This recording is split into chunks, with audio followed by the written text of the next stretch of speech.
Salut băieți, așa cum am zis, noi am făcut deja o repetiție, dar m-am lungit cu vorba și n-am putut să pun video ăla pe grup, era deja prea mare, că sunt multe de spus.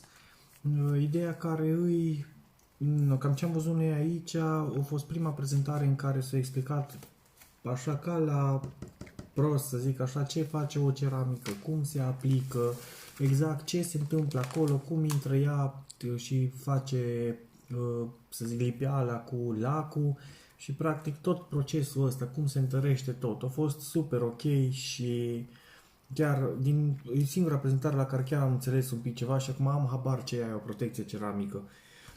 Bun, asta ce vreau să vă prezint de la Kyujitsu, practic ei au, nu mai țin minte exact cum se numește firma mamă, Soft 99 are și o gamă super profi care se vinde numai pe Japonia. Aia nu aduce pe România datorită unor ingrediente care, datorită Uniunii Europene, nu pot fi folosite la noi. De aia, din toată gama asta, nu există nicio protecție pentru geamuri. Ei o să meargă mai departe cu Glaco, iar pe partea de protecții ceramice, până la urmă, lansat varianta Jitsu, îi exact același produs, îl au și sub altă denumire, dar ca să-l folosești, ăla trebuie să lucrezi numai cu produsele alea în atelier, deci e ca un fel de exclusivitate. Ok, ambalajul e mult mai european față de cel folosit în Japonia și vine practic într-o cutie destul de mare. Pe spate sunt ceva instrucțiuni pe engleză, germană și poloneză până acum, iar lângă mai vine încă o mapă. Ceea ce mi s-a părut mie interesant la mapa asta, o să vă arăt. Deci în format A3, aici în primul rând ai stickerele care vin lipite pe mașină, se dau mai multe deoarece sticluța îi de 100 de ml, o să vă explic și de ce e la cantitatea asta așa de mare. Practic vine, nu știu de ce sunt diferite, vin 4 stickere cu Protected by Jutsu, cred că e după cum îi place la client, că deși văd că două cu garanție, sunt doar două. Sunt două stickere pe care se pune garanția, data și semnătura celui care a aplicat-o. Așa. E un manual de utilizare care îl spune clientului practic cum să aibă grijă, ce să facă, ce să nu facă și cum să se comporte cu ceramica și exact ce are el pe mașină și ce face chestia aia. Și certificatul de autenticitate care la fel se completează cu datele aplicatorului și așa mai departe. Referitor la certificări, încă nu sunt foarte bine puse la punct, nu se știe cum o să fie, probabil o să le putem da și la Cluj. Până momentan încă e în discuție exact ce produse să intre sub certificare sau care să se vândă la liber.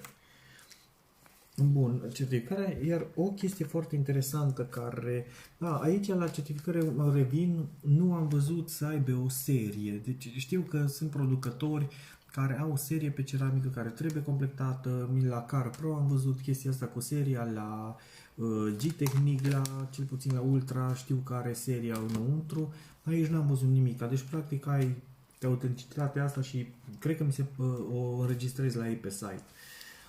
Bun, o altă chestie și cea mai interesantă, deci asta mi-a plăcut foarte mult, abia aștept să o traduc și să o folosesc în atelier tradusă. Nu știu dacă o să găsesc și varianta asta cu autoimprimare pe cea din spate. Probabil unde se fac asigurări și așa, nu pot să aflu unde se poate face așa ceva sau la o tipografie poate îmi zice. Ideea e că e o fișă, acum e pe poloneză, nu prea pot să înțeleg să vă zic, dar în mare ce am făcut cu telefonul și se poate traduce, îi datele autovehiculului, după aia la becuri, dacă există crăpături, fisuri, zgârieturi adânci sau alte defecte, nu funcționează un bec sau ceva, după aia la diferite componente ale mașinii și inclusiv kilometri și alte chestii pe care le puteți însemna și pe mașina asta. Față de ce fișiere am făcut eu, Acolo erau cu serviciile care se aplică pe mașină, asta e cu predare-primire. Deci, practic, poate să meargă în paralel. Pe asta să primești mașina, să-i dai și la client, să nu fie discuții, iar pe cealaltă cu serviciile care le faci mașinii, deși și aia ar merge în dublu exemplar, ca să nu fie discuții că, mă, uite, era în preț, era inclus și chestia aia sau chestia aia și nu mi-ai făcut. Bun. O să trec acum să vă arăt practic și ce în cutie la ceramică. Astea le-am stabilit, oricum pe România vreau să le traduc și să vedem, poate mă ajută și eu nu să le facem pe românește, că degeaba le dăm la oameni, de cel puțin pe engleză, dar totuși mai bine, sunt mulți care nu ar vrea să le citească. Asta e cutia, eu zic că e cutie de iPhone, pentru că toate sunt super aranjate pe cutiuțe, pe tot. Practic, când ai desfăcut-o, ceramica e prezentată pe o bucată de burete. Eu am zis că ăsta e foarte bun, că o să-l tai și o să-mi fac aplicatoare din el. Ok, să scot sticla de ceramică.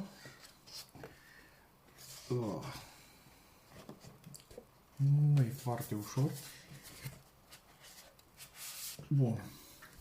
Deci, practic, aici avem sticla de ceramică. Ceramica din gama asta o să vină în 3 variante. O să vină în varianta mate, asta e pentru suprafețe mate, pentru PPF și merge inclusiv pe plasticele negre. Mă rog, negre pe plastice. E așa, să zic, un APC al ceramicilor. De ce în cantitate mare? Îi la 100 de ml, deoarece ei trebuie să respecte anumite, în Japonia trebuie să respecte anumite standarde, să zic așa, impuse de guvern. De exemplu, la ei, din ce ne-a explicat, dacă un produs, tu cumperi cumperi sucul ăsta, de exemplu, și 10 persoane din 20 zic că, bă, ăsta e un produs cu gust rău, ei trebuie să retragă de pe piață produsul ăla. E o piață foarte strictă, sunt niște standarde foarte stricte. V-am zis că aici mi-a explicat foarte mult de cum funcționează o ceramică, cum tot, printre altele ne-au arătat și cum sunt testate ceramicile. În ce aparate se bagă, cum le testează, de ce le testează așa și așa mai departe, conform căror standarde, că și ălea trebuie să aibă anumite standarde. Ok, ele o să vină în 3 produse diferite. O să vină varianta mate, o să vină varianta Base Coat și varianta Coat Pro sau Ceramic Pro sau Kyujitsu Pro, nu știu exact, nu mai țin exact cum se numește. Toate o să vină la sticluțe de 100 de ml, au numai ambalajul ăsta, deoarece linia de asamblare, adică camera unde vine linia de asamblare, tocmai din cauza că se activează la apă,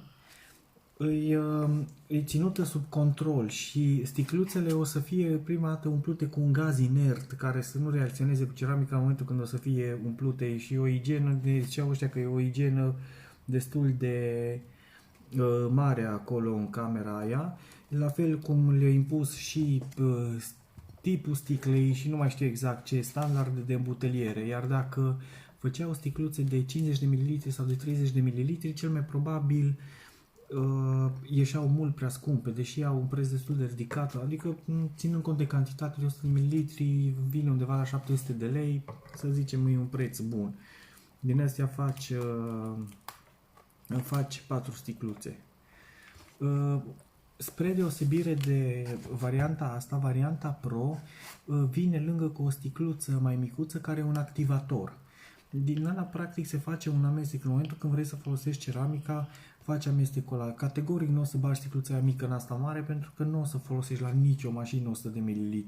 Și amestecul ăla poți să-l faci într-o altă sticluță sau, nu știu, cel mai probabil într-o altă sticluță numai, încât să folosești cât ai nevoie, să nu. Odată activat, am înțeles că, nu știu, parcă 14 zile, nu mai știu exact termenul și cum erau, cât stă ceramica, cât mai poate fi folosită. Bun, oare ce mai voiam să vă zic despre ea? Da, garanția ei e de 2 ani de zile. și o să ziceți că e mult mai puțin, ați văzut că se dau de 9 ani de zile, de 7 ani de zile, de 5 ani de zile, alte ceramici au garanții din alea impresionante. E de 2 ani de zile, de ce? Ei au, v-am zis, testele alea și standardele alea ale japonezilor îi obligă să dea garanție fix cât produsul are efectele care le are la început, adică efectele promise. Adică dacă tu zici că produsul ăsta are hidrofobie, luciu și rezistență la produse chimice, alea clar că merg, le are o perioadă după care cad în cap, că se contaminează și tot. Bun, ei degeaba stă coating-ul 5 ani pe mașină, că ei dacă de aici scara aia s-a dus în jos și nu mai oferă ălea, ei trebuie să taie garanția și să dea garanție numai pe timpul ăla, deoarece dacă după 3 ani merg 10 clienți și zic, bă, uite, produsul ăla nu are 3 ani așa, le retrage licența. Au pățit cu ceva produs tot așa, dar nu din vila lor, le-au retras o licență, dar tot pentru ceva banal, că s-au dus oamenii și au zis, că nu face aia. Dar de fapt era interpretată greșit. De aici și s-au aplicat greșit ceva de genul ăla, de aici și dorința asta de a învăța oamenii să le aplice corect și a se asigura că oamenii le aplică corect. Bun, dacă mai aveți întrebări de ceramic, o să-mi scrieți voi în comentarii și cel puțin mâine sau când poate mi-amintesc o să vă mai răspund. Să trec mai departe la cutie. Aici în cutie o să vedeți, unde am și zis că e parcă e de iPhone, are încă două cutiuțe mai mici. Într-una îi aplicatorul, care e diferit față de aplicatoarele celelalte, deoarece lipsește burețelul ăla de aici și practic e numai un șlap. De ce lipsește burețelul? Deoarece la ceramica asta, dacă e surplus de ceramică pe aplicator, nu rămâne pătat, nu trebuie să faci repede să bending-ul ăla pe capotă, că poți să-l întinzi, ai timpul de uscare undeva la 5 minute de uscare, de evaporare a solvenților, e până la undeva la 5 minute, deci tu ai timp 5 minute să te joci, că dacă stai să te gândești în 5 de faci jumătate de mașină după care te-a pus să ștergi. Bun, și atunci nu trebuie să absorbă surplusul, că tu practic te joci și o întinzi cât ai nevoie. Bun, în cea de-a doua cutie, așa, în cea de-a doua cutie avem două lavete, despre care o să vorbim. Sunt două lavete din lână, nu din microfibră, și o să vă zic și de ce.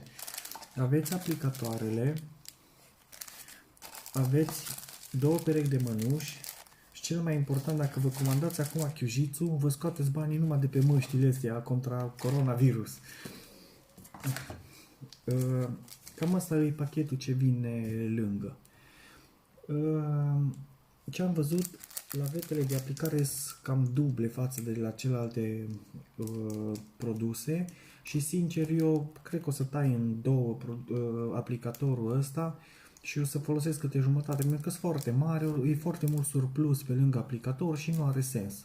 Mai bine îl tai și folosești mai multe, pentru că și așa dacă l-ai pune în ăsta și l-ai prinde pe margini, așa ar veni liniștit să aplici cu jumătate din el.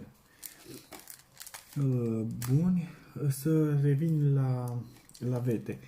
O chestie foarte interesantă ce am aflat, că mă uitam, sunt niște lavete, sincer mi s-au părut cele mai de răhată lavete, sunt foarte subțiri, pe lângă faptul că subțiri și au cusătura astea, nu știu dacă, dar văzusem la un moment dat pe alte lavetă, tot ceva de genul ăsta de altă culoare, avea și etichetă, care știm cu toții că eticheta pe lavete deja spune multe.